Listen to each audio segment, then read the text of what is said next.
Hello, everybody. Thanks for joining us today. This is Sean Martin with ITSPmagazine, and I'm joined by the team at High Trust and friends, and I'm happy to welcome all of you to this webinar. We're going to be taking a look at what a SOC 2 is, what it isn't, and perhaps some misconceptions and some expectations that might need to be reset depending on what you're trying to accomplish with your security risk and governance and compliance programs. We'll toss privacy in there too, perhaps. And so thanks for everybody for joining. There's a Q&A section there. If you want to ask us questions, we'll kind of field those as we go, depending on the conversation. And there's a place to chat with each other as well. So feel free to engage, say hi, meet people, exchange ideas, ask us questions, and we're going to get started here. I'm going to do a quick round of intros. I'll ask each of you to kind of say a few words about your role, your connection to GRC and compliance, and I think everybody here has the same goal of helping organizations improve their security posture, reduce their exposure, and avoid breaches at all costs, right? That's the idea. While enabling the business. That's a key part too. Can't slow them down or inhibit them. AJ, I'm going to start with you. A few words about who you are, what you're up to. Yeah, absolutely. Hey, everyone. I'm excited to be here. My name is AJ Yawn. I'm the director of GRC engineering at a company called Acquia. We're a service-disabled veteran-owned small business that works with government agencies. I've been doing the GRC thing for about 15 years, spent some time in the Army as a captain, some time as a consultant, was a founder and CEO of a compliance automation startup doing a lot of SOC 2 stuff. So I'm pretty opinionated on SOC 2. A partner in a top 20 CPA firm, and just recently published a GRC Engineering for AWS book. So yeah, excited to be here and excited to talk about something that is near and dear to my heart, but something I think we need to think about a little differently. Perfect. Excited to have you on. Thanks, AJ. Laz. Hey, good morning, everybody. Thank you for being here. Full name, Demetrius Lazarikis. Laz is easier. I've been in security since I was very, very young. Spent some time in the military, building security programs and secure communications. Post-military, been a CISO 4 times, tech entrepreneur a couple times, twice. And then I have my own advisory group right now, and it's called Riskology. And just like AJ mentioned, it's like been in the trenches, heads down with SOC 2s my entire career. Well, actually, not my entire career. Before that, it was the SIG, right? I think it was, whatever it was, checklist, the SIG, then now SOC 2. So I'm really excited to be here. Perfect, Laz. Always good to have you on as well. And Ryan. Hey, everybody. Ryan Patrick, Vice President of Adoption at High Trust. I think I'm going to round us out. I also have a military background, spent about 20 years in the Army, retired as a colonel, did a whole bunch of cool stuff from rolling around on tanks to IT and some security stuff. My background besides that is primarily been in healthcare cybersecurity. I've run TPRM programs. I've worked in a couple different security offices for payers and providers. So I've seen SOC 2s, but I've also seen other mechanisms out there, whether it be High Trust or something else. So I'm pretty excited about this topic because like AJ, I'm pretty opinionated on it, and I think it's going to be a good one. So I want to start here because clearly there's a need to demonstrate to some or many that you have your head screwed on straight when it comes to security and risk management, right? So either there's an auditor or there's a partner or there's a customer that wants to know that you know what you're doing with respect to managing your systems and protecting their information and the services that you're providing them if it's a partner. And so with that need, there's solutions that fill the gap, right? Things are built. High Trust has been doing this for many years. SOC 2 comes along and seems to have picked up a lot of space, filled a spot, if you will. Thoughts on why it has a decent adoption? Oh, yeah. So I think everybody should know, the team should know, everybody that's attending. When when we talk about this, I think all of us are passionate about it. Okay. So, Sean, great question. Bad timing. Here's why. SOC 2 was generated and created by the people that may not have the deep knowledge as our panel here in security. And that's okay. But the people with deep knowledge have access to the checkbook. And those are the people that were, look, SOC 2 created by finance, right? If we look at it, at the end of the day, it was created by a set of, it grew out of finance controls, my opinion. I'm going to stop there. Why does it have success? Because it goes right to the checkbook. And who's writing the check? Somebody in finance. Created by finance people that are going to understand the SOC 2. Look, love it or hate it, it's just the way that we have to think about it as practitioners. I'm getting too emotional about this topic. Yeah, no, I think there's going to be some emotions. Yeah, there's going to be some emotions flying. I would say, Laz, not your opinion that it came from financial controls. That's the facts, right? Like it was SOX that sparked and Enron, and then the AICPA was like, oh, interesting. We're doing some cybersecurity controls over here. Let's create SOC 2. And then I think what we kind of saw, at least when I, probably 7 to 8 years ago, you start to see more of the larger SaaS providers get SOC 2s, and then they start demanding their vendors to get SOC 2s as well. And it picked up traction really just kind of, in our industry, there's a lot of this copycat game. And then I think there was a shift. The shift happened when we started to see all of these tools pop up, and they're promising SOC 2 in a box, SOC 2 in 3 weeks, SOC 2 in a couple of weeks. And that shifted the need for a SOC 2 down the stack, down towards startups and early stage companies. You're seeing companies of 5 people having to go get a SOC 2. And the only reason is not a security reason, which is what SOC 2 kind of was supposed to be about when it was at the mid-market to enterprise level. The reason now is I have a check mark in my RFP or procurement process that says you must have a SOC 2 or answer this 1,000 questionnaire. You're going to have to answer the questionnaire anyways. But you still got to get the SOC 2. And it's become this marketing and sales tool that is truly driven to help people close deals, and has lost we've lost the plot on it when it comes to security. But it's gotten so much traction because it's in these requirements, in these contracts, and no one's actually reading these reports to look and see what's actually happening in them. It's just, hey, I have my SOC 2, I have to move on. But I think it's the innovation. Whenever you see a lot of innovation in the space like this, a lot of money being poured into this as well. There's billions of dollars being poured into this industry. They're going to spend a lot of money marketing to get what I think are the easy targets, the early stage startups who their only responsibility is to grow by any means necessary. I gotta grow. I gotta get my VCs their money back. How do I do that? SOC 2 has become this tool that allows me to grow. But I think there is a waking up that's happening in the industry. It's probably why we're having this webinar, because there's more people that are like, hey, wait a second, man. Like, is this like, I thought this was for security, but now you're talking about it's marketing and sales. And it's like, yeah, that's the problem. That's what we're here to talk about. Ryan, what are your thoughts? Yeah, I mean, obviously, Laz and AJ know what they're talking about. The only thing I would add is, if you think about the precursor to SOC 2, which was the SAS 70, it had broad adoption prior to the SOC 2 coming out. So there was already a market for a tool like this that once the SOC 2 came out, it was just an easy migration to that. So people would rewrite their contracts to say, I want a SAS 70 to now I want a SOC 2 because it's the latest and the greatest.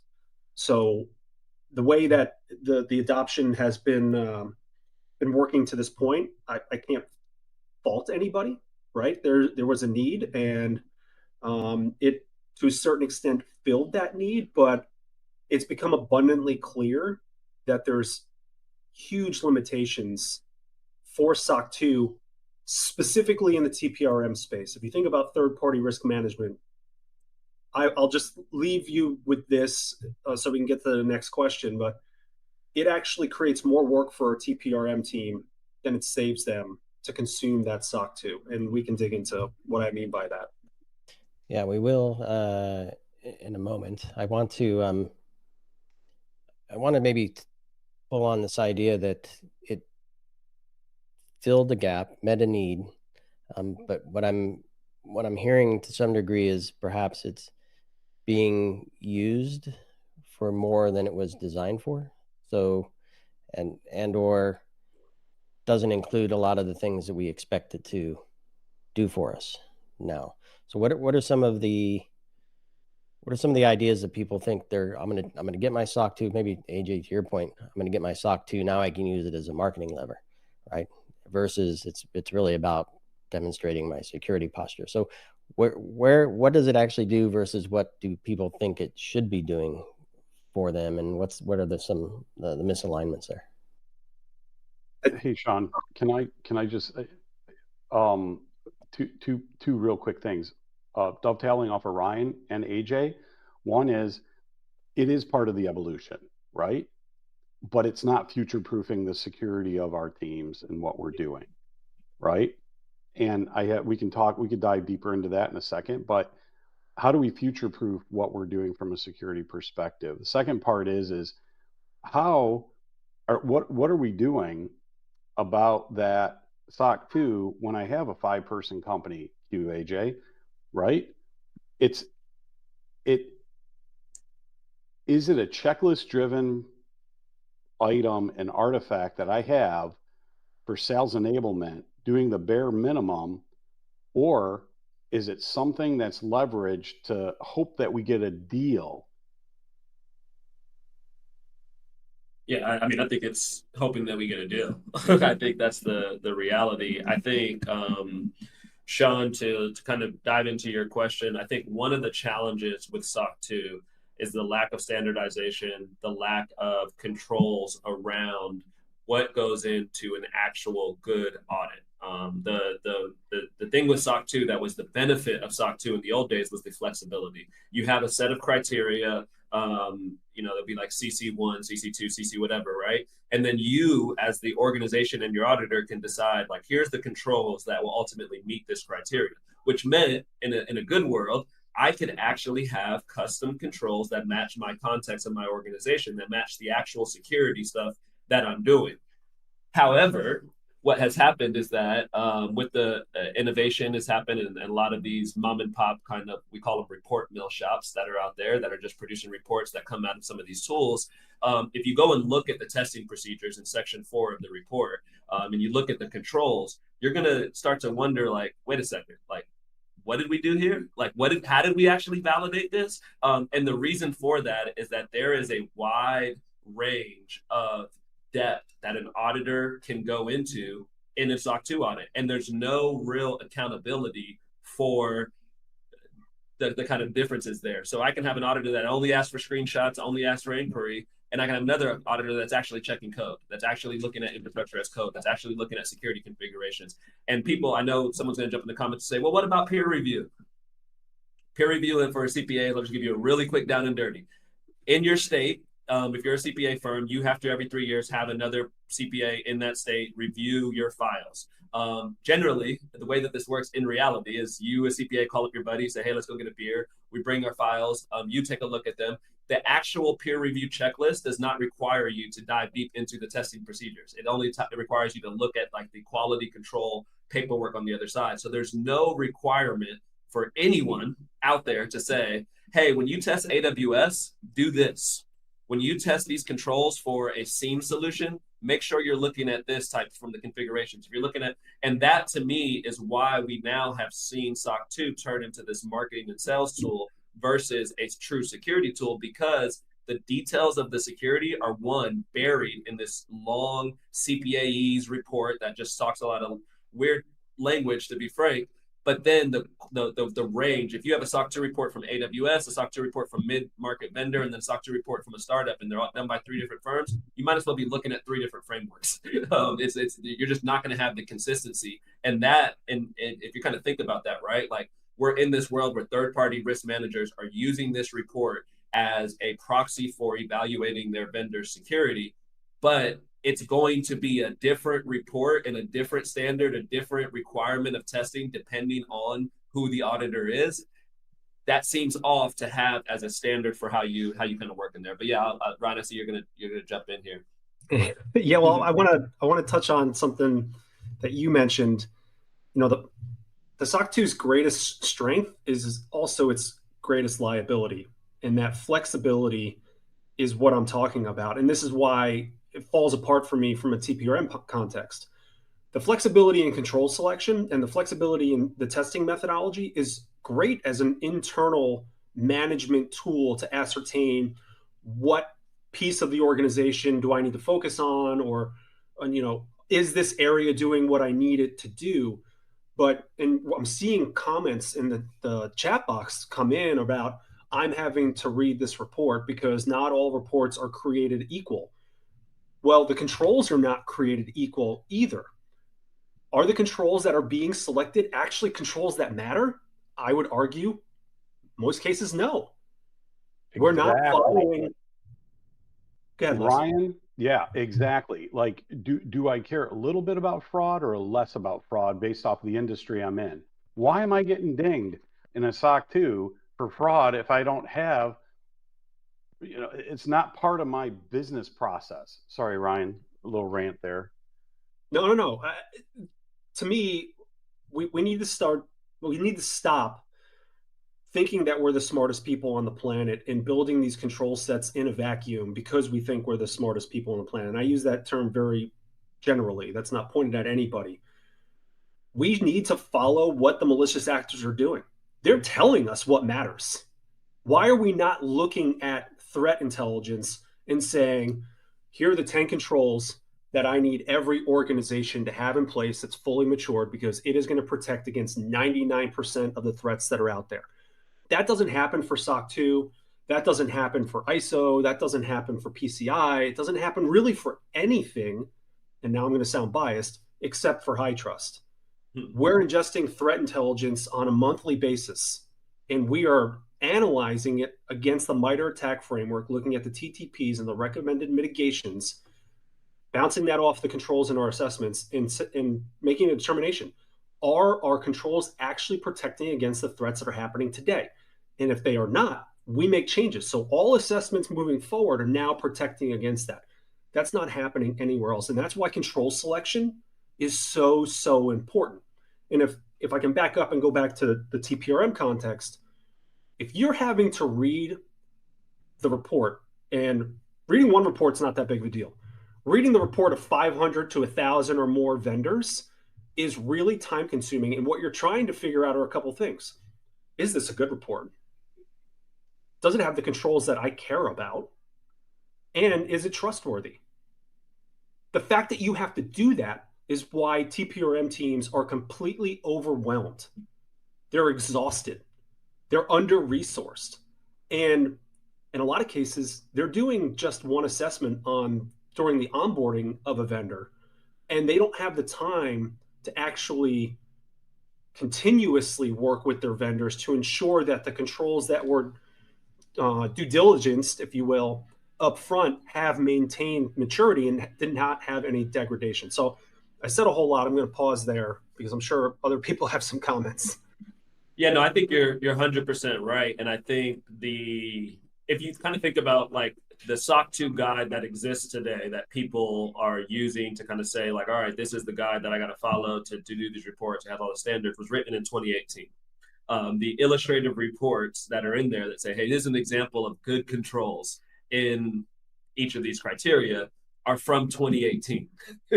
So there are firms out there that are saying like, well, I'm abiding by the SOC 2 guide. And then there's the other end of the spectrum, because I have a lot of people that are very angry at me in my comments on LinkedIn about my opinions on SOC 2 that are like, hey, well, it's not on the auditors to set the controls. It's on the service organization. And our job is just to evaluate the controls that they put forward. And it's like, okay, man, cool. But like, what's the point? Like, what are we doing if I just can make up and say, you know what? I don't want you to do termination controls. I don't care about networks controls. I don't. And when we start to warp our scope to match what's the easiest path to get through this exercise, it lessens the value of it. And it's like, attackers don't care about your scope. They don't care that you drew this little pretty boundary. If they find an attack vector, they're going to look at it. And I love what you're saying, Ryan. And I didn't even know that. It's you just educated me on the HITRUST piece, that you guys are ingesting this threat intel data. That's huge. And that to me is kind of where we need to get in the future of this industry, where we can start to actually have these frameworks that are updating in real time based off of real risks that people are facing, not based off of some arbitrary standard that you created 7 years ago that now I, as an auditor, get to work from my own understanding to, and if you think about it, it's a business transaction. I know people don't want to talk about that, but it is a business transaction. The auditor's being paid. There is a relationship there, and they would hope to be the auditor again next year. That means there is incentive to not make this a very difficult, time-consuming process. They want to be the easy auditor, the ones that use the tools X, Y, and Z. So there's a little bit of like that there, but I think if we had some standards, if we go to the high trust example where it's like, you must do this, you got to submit your report up, there's a certain amount of sessions that can do this, that to me puts some accountability to where it's like, all right, I know if I'm looking at this report, I can trust the work that was done to get it, where I don't have to guess. I have a lot of CISO buddies who are like, if I don't, they're kind of determining the quality of the SOC 2 report based off of if they know the firm and know the quality of the testing and technical resources. And to me, that's like again, like Brian's point, like we're kind of going backwards. Like we're just like losing the plot here. If I got to do all of that for every single report I get, man, like that's a lot of time, especially in this era of efficiency and AI. Go ahead, Laz. No, I was just going to say, AJ, on that, I'll plus one it. I still have my go-to auditors. Okay, I mean, look, the SOC 2 is embedded as part of the business process for a lot of organizations, and as a practitioner, I've always looked at, let me see that report, let me look, let me dive into it, and do I look at the first 20 pages? I look at the first 4. What was in scope? What did the auditor do? Then I go right to the back and look for the exceptions, right? I think the challenge is, and Ryan's pointing this out, is there's this level of information that may be overlooked. And what I'm going to unpack this here, because this is a problem that all of us are faced with, okay? During the day, I have 4 to 5 requests now for AI. I have a dozen requests for TPRM, third-party risk management. My SOC 2, I'm going to say, may not include that. Let's just say may, because some auditors may include that. But at the level and the depth that I need to understand, right? And are we doing a disservice to our organization by taking that SOC 2 and saying, hey, on July 31st, we've got our letter of attestation. Is it a false sense of security now because, we have that auditor, they may not be diving down into TPRM and AI like we need to, but AI is third-party risk. Third-party risk management, I'm starting to see the industry get crushed on these requests. And I'm just putting that out there because, AJ, you're starting to unwind some of the things I think that the practitioners in our community are seeing. It may be good to have the SOC 2 on July 31st, but everything changes on August 1st. You know what I mean? Does it make sense? Yeah. Okay. But yeah, I want to touch on this idea a bit as we kind of move forward. There's a couple of questions here around I have ISO 27001. Is SOC 2 the next level? Maybe doesn't ask specifically, but are there differences in that maybe we should understand? Is there a trajectory where we move from one point to the next, and we improve our posture and improve our position with our customers and partners? And to me, it all boils down to trust, which includes transparency and accountability, and the ability for you to share what you're doing and for the other parties to see clearly and understand the scope, the depth, how you did it, when you did it, how often you do it, how you think. That should come through as well. Not that you just have a checkbox of controls, but your programs actually adhere to what you're trying to accomplish in terms of improving your posture.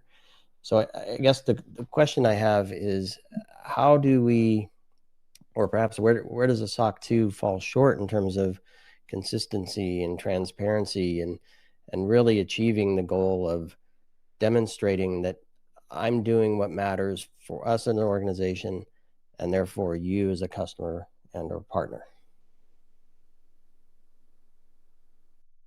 Yeah, I'll let one of the other guys chime in first. No, I talked a lot last time I saw somebody else dive in, then I'll jump in. Yeah, I think we've hit on a lot of it, Sean. The lack of standardization creates work for everybody involved. The lack of accountability brings these reports into question. There's also no feedback loop. If you think about, giving the auditors, and someone commented that auditors have, a code of ethics, and I fully agree with that. But not everybody knows everything that they need to know. So there's no feedback loop to give them feedback on how the testing was conducted or how the report was written so they can improve over time.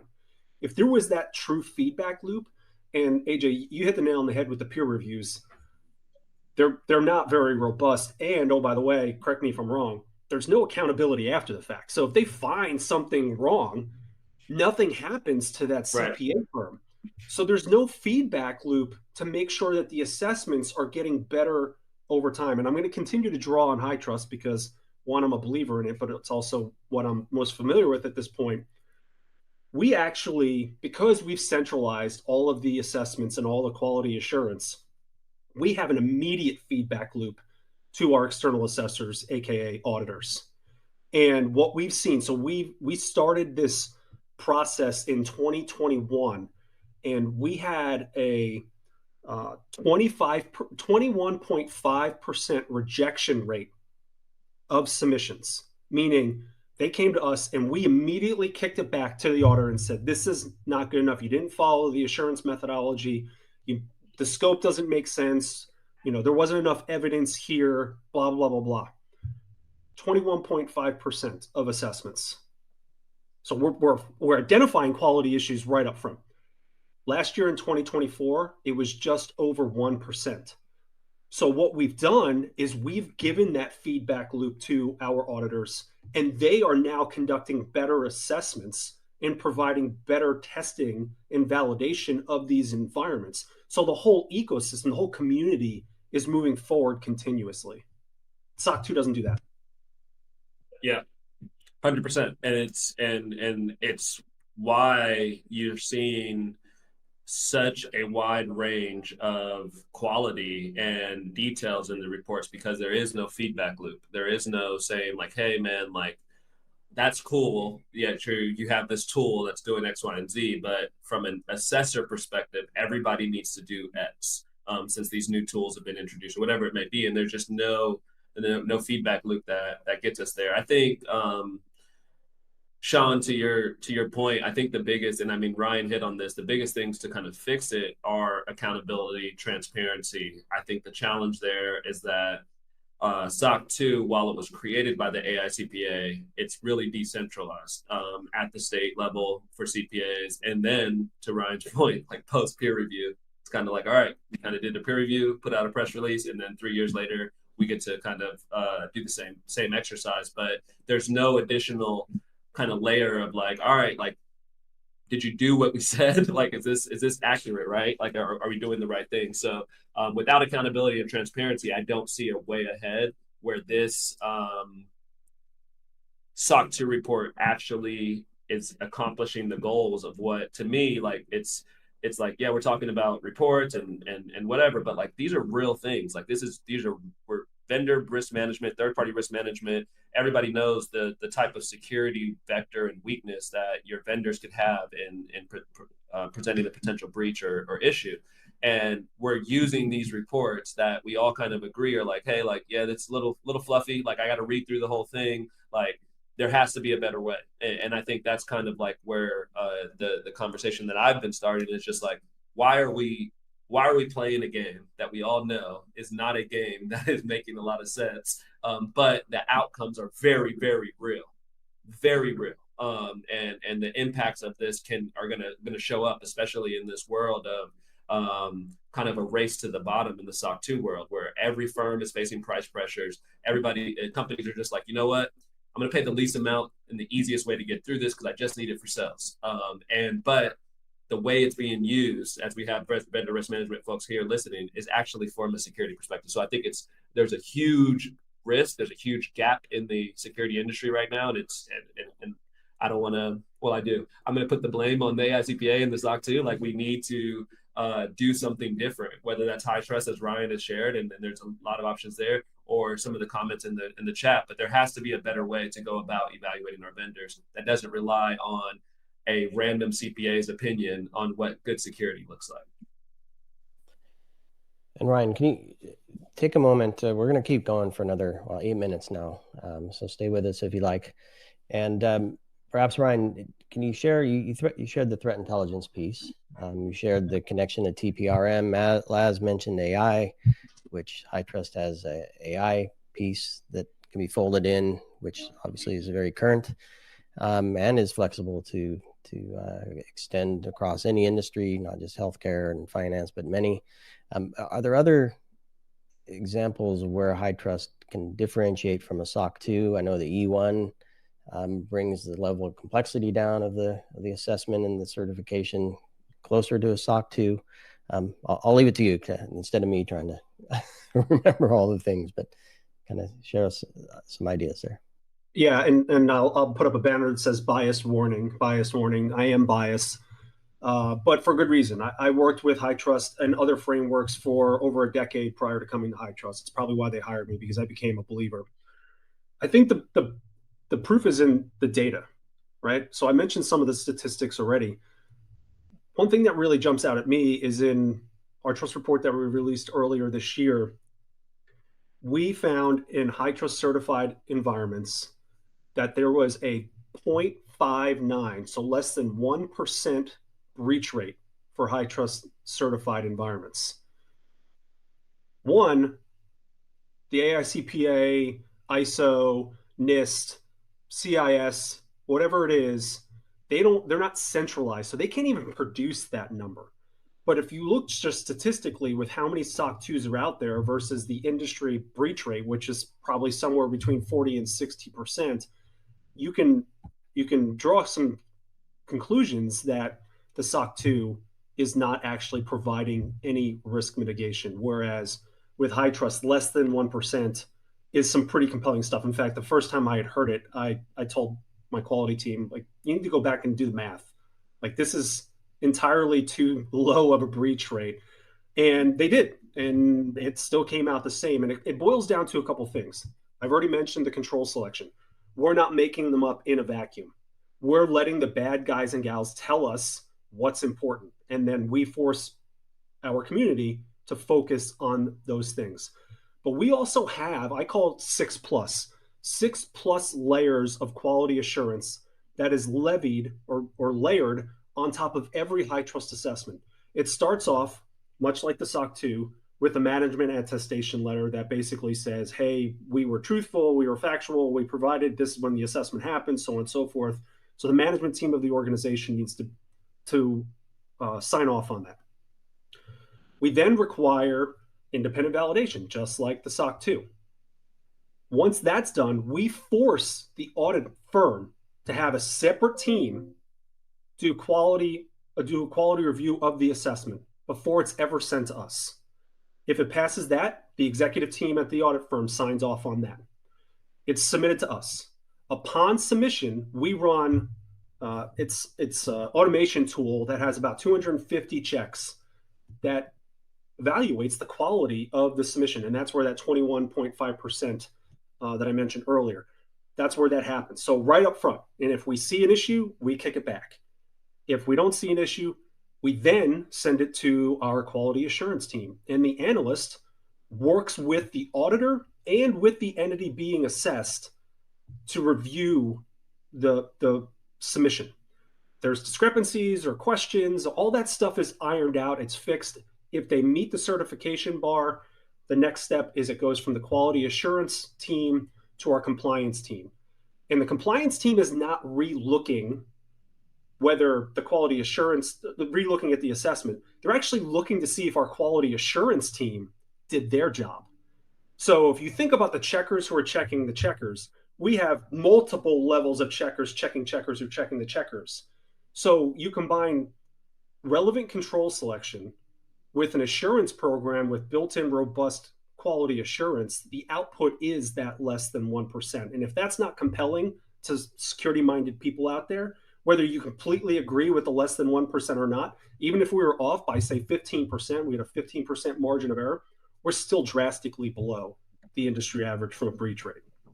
And I think one, that partnership that you talked about, Ryan, between the audit firm, high trust the organization, and then the assessors as well is huge. I think one like kind of pushback that I've seen in the industry with high trust that I'd love to get your take on is just that like it's too expensive. It's too hard for an early small business to go off and do this. And I don't necessarily think I agree with that because like the money's being spent in other places and on other things. But what do you all? I don't think I've ever seen. I don't know if I've Hey, heard Ryan, you kind of give your feedback. Yeah.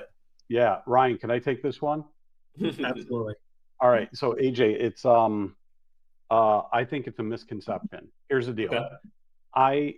I've been following High Trust now for a number of years because I started to see them started branching out. And this is, and I think everybody here attending should understand this. High Trust has this incredible set of data for over 2 decades. It's almost 2 decades, right?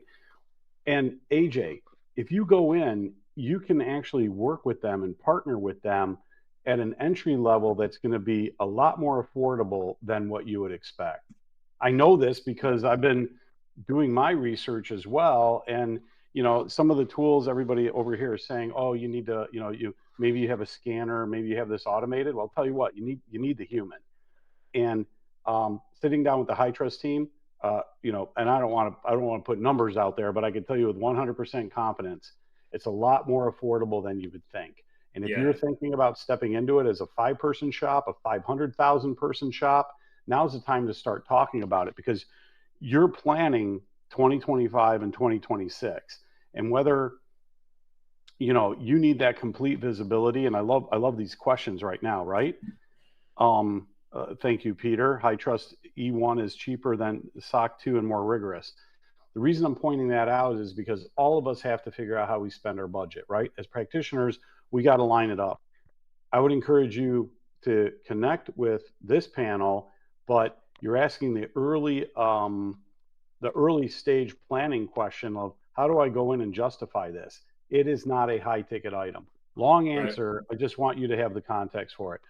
Ryan, did I miss anything? I think how do you justify it, but then how do I also I guess convince if I can justify it, if I go get the budget, right? And it's like, yeah, go do high trust instead of SOC 2 or in conjunction with SOC 2. How do we start? Because I think I think there's energy, right? Like there's people are seeing SOC 2s or how do we start to shift the mindset to say, take this high trust E1 or whatever it is in lieu of a SOC 2 to prove security because of all the reasons that you have said, Ryan. But yeah, I'd love to get your thoughts too. And I think somebody basically asked the question that I said about the calls at the same time that I said it in the chat. Yeah. So I think, oh, go ahead, Sean. No, I think so there's also some comments, to be honest and fair here, comments around level of effort and / rigor and perhaps cost. And I think I'll just say you get what you put in, right? And then therefore what you share with others, they get that as well. And so each organization will have to do the math and align it to what their objectives are for the business, objectives are for their team, objectives are for their operations, budget, all that other stuff. There's no one size fits all for anything. I think what we're trying to do here, and where I want to close with maybe a 1 second round comment from each of you, is what expectation, assumption is being made by organizations that have achieved a SOC 2 assessment or completed an assessment. I can't remember what we call the outcome of there, but so SOC 2 in place. What assumption or expectation is there that they should question whether or not they're getting what they really want out of that work that they're doing? Does that make sense?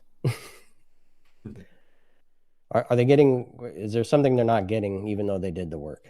And what question is that? And who do they take that question to? Maybe. I think to a certain extent they're getting a false sense of security, pun intended, and they don't realize that just because they've received a SOC 2, because it is possible to be terrible at security and risk management and receive a SOC 2 report, right? The report will probably reflect that, but you're still going to get it.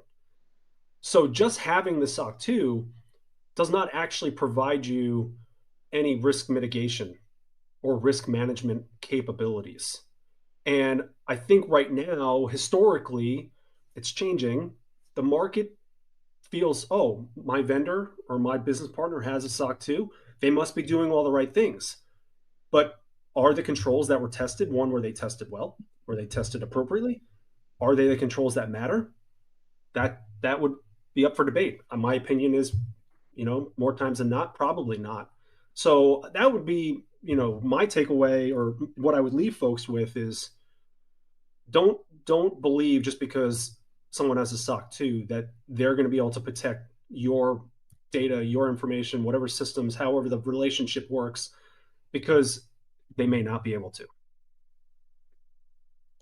Yeah, I think for me, I would say you need to be asking either your vendors or their auditors or your auditors better questions. And I know a lot of people talk to me here like, oh, I read the whole SOC 2. Don't do that. Go to section 3, look at DC 3, which describes the system that is in scope. If you're looking to evaluate somebody that's hosted in the cloud, you should probably see cloud stuff there.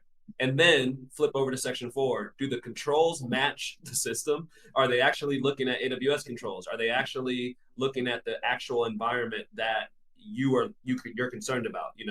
And I think lastly in section 4, look at the testing procedures. We often flip to look at exceptions. Did they find an issue? Go one column over, look at the testing procedures and see, did they actually test this in a manner that makes sense? And if you don't have the technical skills, go ask somebody, go ask the security engineer, go ask the developer, like, hey, does this statement make sense to test from a change management perspective?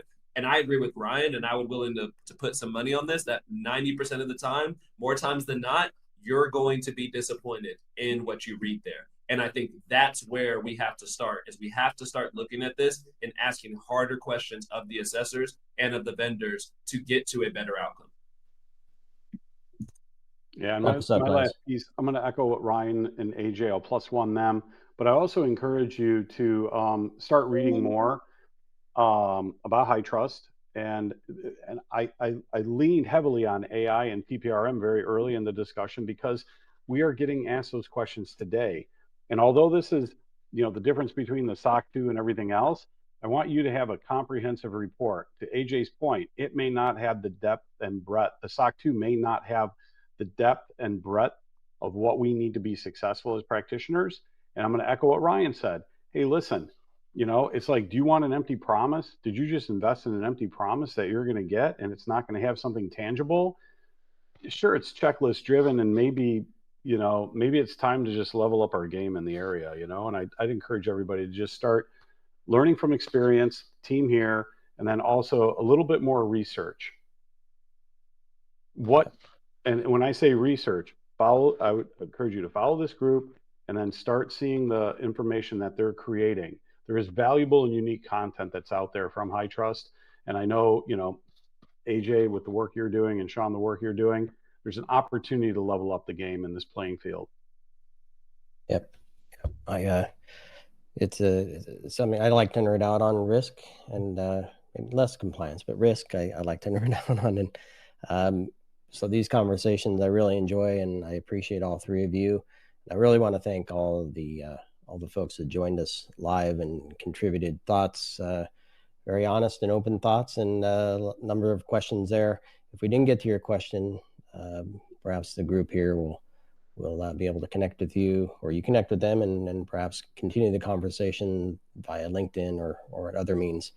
And I don't know, maybe we need another conversation. I think there's a lot of how do we move from here to there type of conversations that maybe we need to have as well. So thanks for bringing some of that stuff up, and hopefully we'll have another opportunity to connect here in the near future.